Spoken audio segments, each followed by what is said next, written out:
पक्षश्रेष्ठींवरती कुठल्याही प्रकारची आपली नाराजगी नाहीये.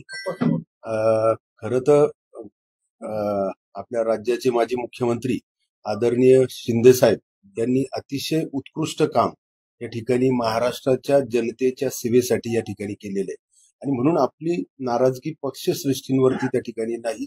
मला असं वाटतं का ज्या काही चर्चा या ठिकाणी चालू होत्या गेले 2-3 दिवसापासून, तर आपण आपलं हेच मत होतं का आपली पक्षश्रेष्ठींविषयी नाही, तर परंतु पक्षांतर्गत जी काही सिस्टीम आणि जी काही डिसिप्लिन असायला हवी ती पक्षामध्ये नाही आणि ती त्या संदर्भामध्ये अनेकदा आपण पक्षश्रेष्ठींकडे त्याविषयी मांडणी केलेली आहे आणि मला असं वाटतं का त्यामुळं निश्चितच संघटना बांधणीसाठी आणि येणाऱ्या निवडणुकींसाठी निश्चित ते फायदेशीर ठरणार आहे आणि म्हणून त्याविषयी विचार केला जात नाही. आता निश्चित सकारात्मकपणे विचार पक्ष या ठिकाणी करेल असा देखील विश्वास आपल्याला आहे. काय बिघडत आहे म्हणजे पक्षांतर्गत तुम्ही म्हणताय काही सिस्टीम नाहीये, नेमकं काय चुकतंय, काय बिघडत आहे? सिस्टीम आणि डिसिप्लिन या अर्थानं का पदाधिकारी असतील किंवा कोणाला पद देणं असेल किंवा जे संघटन आहे, आज जर आपण पाहिलं तर नाशिक जिल्ह्यामध्ये आमचे एकच आमदार आहे शिवसेनेचे आणि मग इतर 14 तालुका विधानसभा आहेत. मग त्यामध्ये जी काही संघटना आपल्याला उभी करायची तर त्या संदर्भामध्ये संघटनेच्या पदाधिकाऱ्यांच्या नियुक्तीचा विषय असेल किंवा इतर जे काही संघटनेच्या पदाधिकाऱ्यांचे काही कामं असतील किंवा लोकांपर्यंत पोहोचवण्यासाठी जी सिस्टीम इतर पक्षांमध्ये राबवली जाते तशा प्रकारे आपण त्यावरती आपण करायला पाहिजे, जेणेकरून येणाऱ्या निवडणुकीमध्ये त्याचा आपल्या जिल्हा परिषद आणि महापालिकेमध्ये त्याचा निश्चित फायदा त्या ठिकाणी होईल असं आपलं मत आहे. विश्वासात घेतलं जात नाहीये का एवढा अनुभव आहे काम करतात?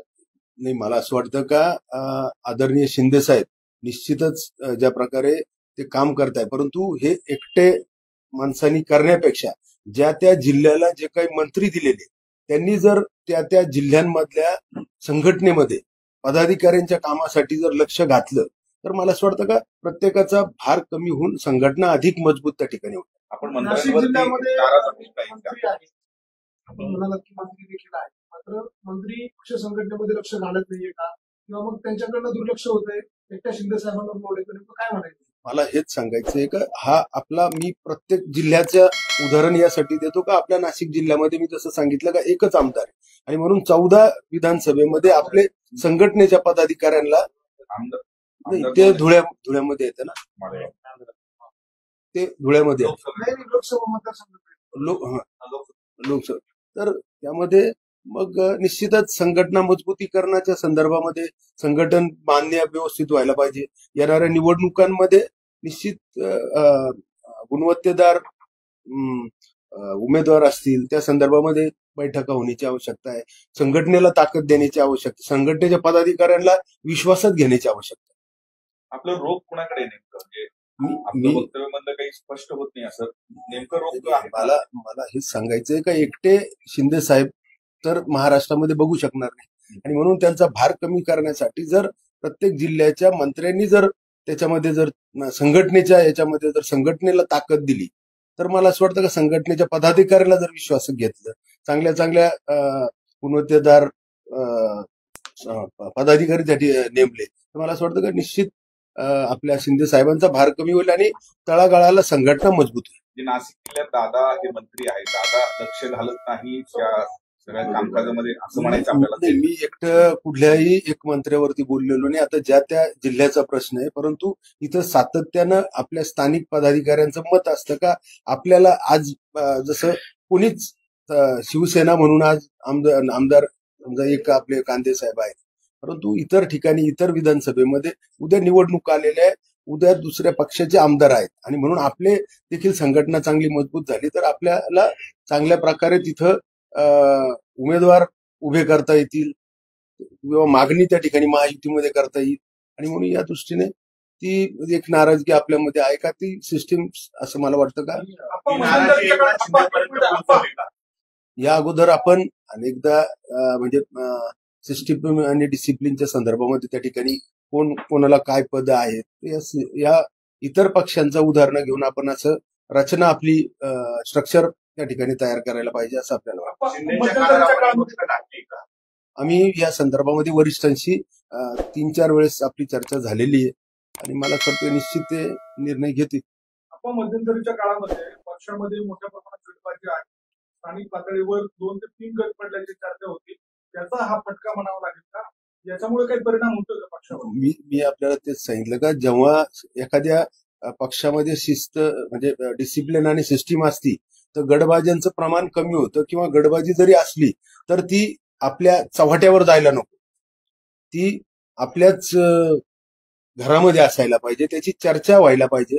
प्रत्येक पक्षामध्ये गटबाज्या असतात परंतु शिस्त आणि म्हणजे डिसिप्लिन नसल्या कारणानं त्या चर्चा जर चव्हाट्यावर गेल्या तर त्याची अडचण पक्षाला त्या ठिकाणी होत असते. आपल्या या नाराजीमुळे आपण भाजपमध्ये जाणार आहात अशाही पद्धतीची चर्चा आहे. नाही, मला असं वाटतं का आपण पक्षांतर्गत जो विषय होता तो मी सांगितला, परंतु अशा कुठल्याही प्रकारचा विचार आपण अद्याप केलेला नाही.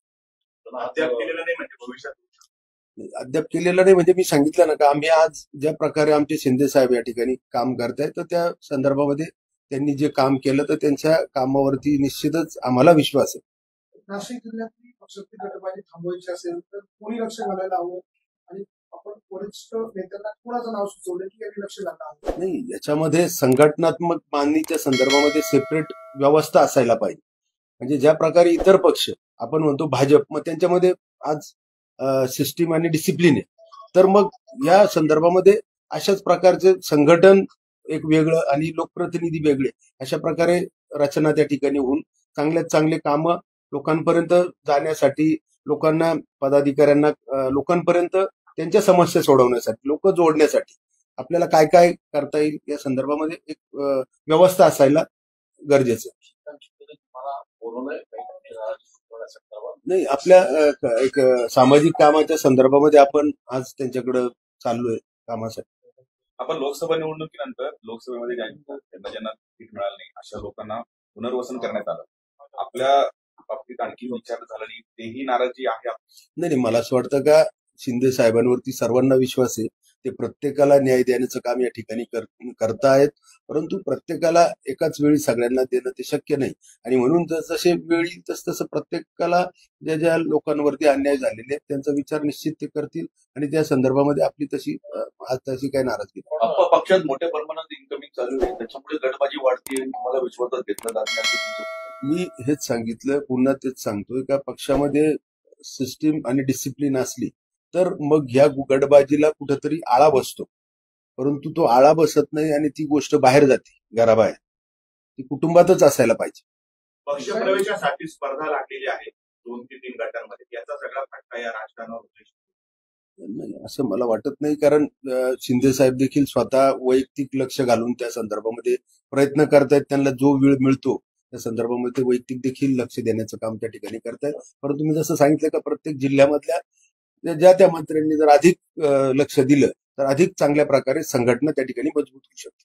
आपण नाशिकचं राज्यसेवक बोलतात त्या त्या जिल्ह्यातले मंत्री लक्ष घालत नाही, म्हणजे नाशिकसह इतर जिल्ह्यांमध्ये पण अशीच सगळीकडे असायला पाहिजे. मी केवळ नाशिक जिल्हा म्हणून नाही तर राज्यातल्या सगळ्या संघटनेच्या संदर्भामध्ये आपलं ते मत आहे. मंत्र्यांनी लक्ष घातलं काय फरक पडेल?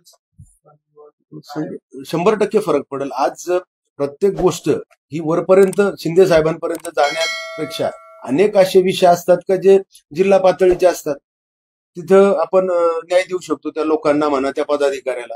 तर मग त्याला त्या छोट्या मोठ्या गोष्टींसाठी राज्य पातळीवरती जाण्याची आवश्यकता पडणार.